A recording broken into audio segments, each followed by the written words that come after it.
quite a number of reports on social media and even legacy media that paternity fraud is now on an epidemic proportion, not only in Nigeria but globally. Are some women intentionally and deliberately passing other men's children to their husbands? We know that it's easy for a man to have intercourse. They are visual beings. Precus erectus, they say, has no conscience. But it's not so for a woman. Sex to the average woman is sacred. A lot of thought has to go into it. It is a mental project for a woman to get ready. There's protocol. It is step by step. There are many things to physically take off all the clothing, not to talk of the emotional readiness for a woman. And that's why I find it so hard to wrap my head around the statistics being bantered in the media space on the number of negative DNA results. Indeed, lives have been upturned, hearts have been broken. There are people in mental homes suffering from depression, and people have died because of deception and betrayal. It's time to rethink 5 minutes pleasure that ruin lives. Hello, amazing family. Welcome to my YouTube channel, Amazing Grace with Bosse. My name is Bosse Ojubo. On this channel, I want to inform, educate, motivate, inspire, as well as equip you with the tools to navigate life, to be the best that you can be, an original, not a photocopy. Amazing Grace with Bosse is a safe place where we talk about issues that impact us. So, if that interests you, keep watching and make sure to subscribe and click on the notification button, okay? Okay, we hear all the time that men will be men and that men are polygamous in nature. But with the increase in paternity fraud in Nigeria and across the world, as reported in the media, is it right to ask the question, are women also polygamous in nature? There's a report that says Nigeria ranks second highest in paternity fraud in the world. The statistics are alarming. One report says 6 out of 10 children brought for DNA testing were not fathered by their biological fathers. Another report says 3 out of 10 Nigerian men are not biological fathers to their children. I really wonder if these statistics are true or whether they're just guessing. As women, we pride ourselves as prayerful and religious. We pride ourselves as people who uphold our culture. We pride ourselves as women of integrity, women that cannot be swayed by the mundane, women who guard their hearts, nurturers and mothers. So how come we are hearing this level of deception? The numbers are so high. What is happening? Can this be true? Now, DNA testing became popular in Nigeria many years ago when people started migrating to America and Canada after winning green card lotteries and all of that. And one of the requirements was to do a DNA test to prove that the children you are migrating with are truly yours. That was the beginning of what some people call, in local parlance, oturugbeke, meaning water don't pass Gary.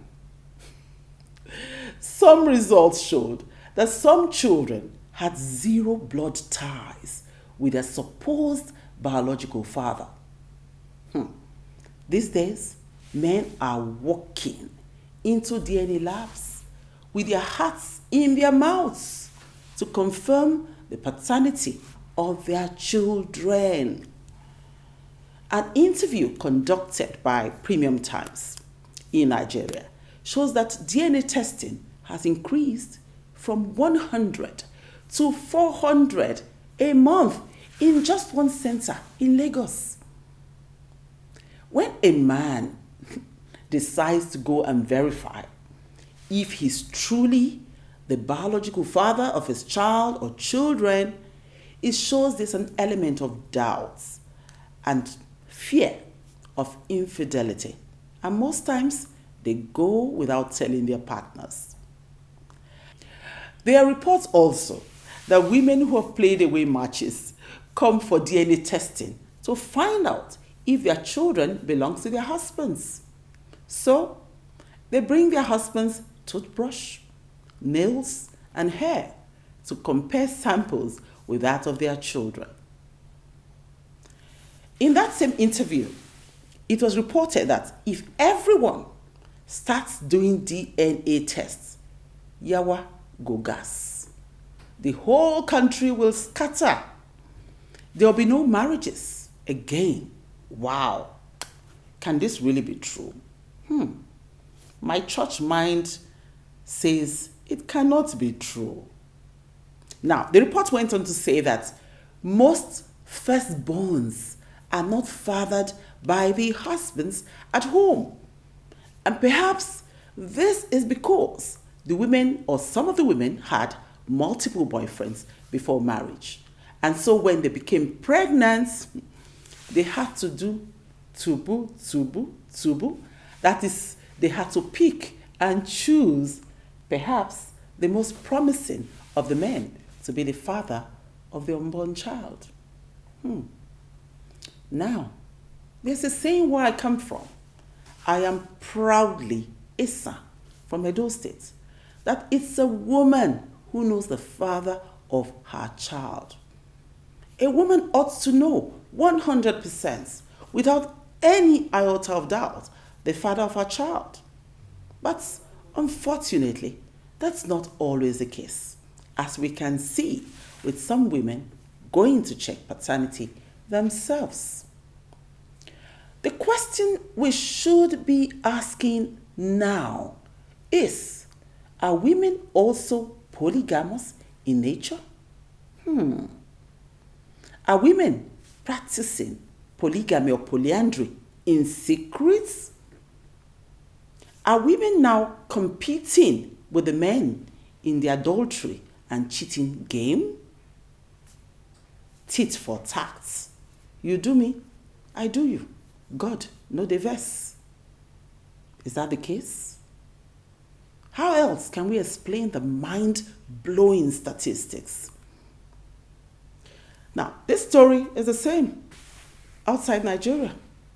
There's a report that says 1/3 of DNA tests are negative. That is, 32% are not biological fathers. Take note that this is 1/3 of men who came to take paternity tests, not all men, okay? Now, if you have been following the news lately, you would have heard the horrifying statement made by a lady who had 2 children. And when the husband found out that the 2 kids were not his, the woman had the audacity, had the nerve to say she never told her husband that the kids are his, that the husband just assumed they are his. What? Is it not a given that when you marry, that the kids you have belong to your husband? What? Are men now supposed to be asking their legal wives if the pregnancy they are carrying is theirs or not? Is the world coming to an end? Let's not conclude and say that all DNA test results that are negative and not a match is as a result of infidelity. That is not the case. That's not true.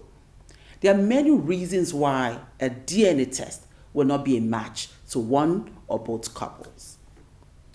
Maybe they had assisted conception, which is perfectly fine.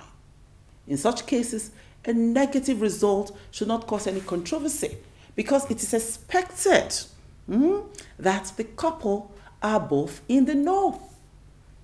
We also have cases of rape and so on. In such cases, there should be full disclosure. And of course, we know there are also cases where the children did not match either the man or the woman. And the woman knows 100% that she did not cheat, she was not unfaithful. This can happen, of course. After all, we all know of cases where hospital workers, have been known to switch babies at birth. Or perhaps it was a sincere mistake of not properly tagging the babies. Now, this is my take. Most Nigerian women are faithful to their spouses because they know the shame and disgrace they will bring upon themselves and their children and their families. Many cultures see it as a taboo for a woman to cheat, but if the statistics are anything to go by, then perhaps it's time to ask ourselves some hard questions. Is the African culture putting pressure on women to conceive by fire or by force, by hook or by crook?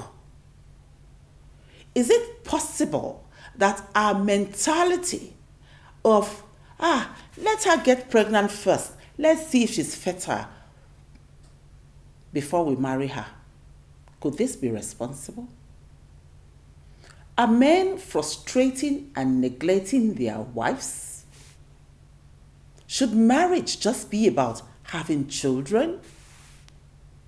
Are women marrying for the wrong reasons? Is arranged marriage the reason? Are some women being forced to marry men they do not love? Well, it doesn't matter what the reasons are. Even if we have just one in 100,000 negative DNA results, that is one too many. Passing another man's child or children to your husband deliberately is pure wickedness. If he's aware and gave you the permission to be impregnated by another man because he has medical issues and you're both okay with it, that is your private business. DNA should not come into it at all. So I'm sure we all know the excruciating pain that comes with deceit and betrayal.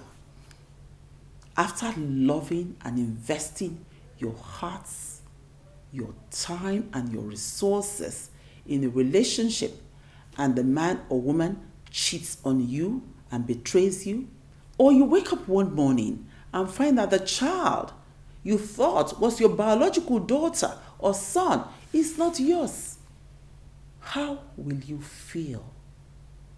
Wow, that can be a huge blow. It will be devastating to all concerned because trust has been broken.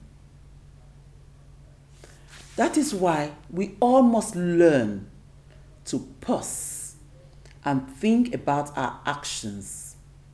Think about the consequences of 5 minutes pleasure and the impact it will have on your loved ones. It's not worth it. So, if you have been a victim of this type of betrayal or any kind of betrayal, it's a lot to process. It's a lot to deal with. Betrayal of any kind in a relationship is never easy. But by the grace of God, it will not consume you. A Catholic priest once said to me, he said, take your pain to the blessed sacraments and leave it there. When someone hurts you, Don't take the burden on yourself. It's not yours to carry. It's easier said than done, but it's doable. You will feel anger and pain, and it will take time and God's grace to heal. But heal you must. You have no choice. It's for your own good. If you don't, the pain will kill you. So, arise and shine. And that's our show for today. Thank you for watching. Until I come your way again, take good care of yourself and stay strong. Bye-bye.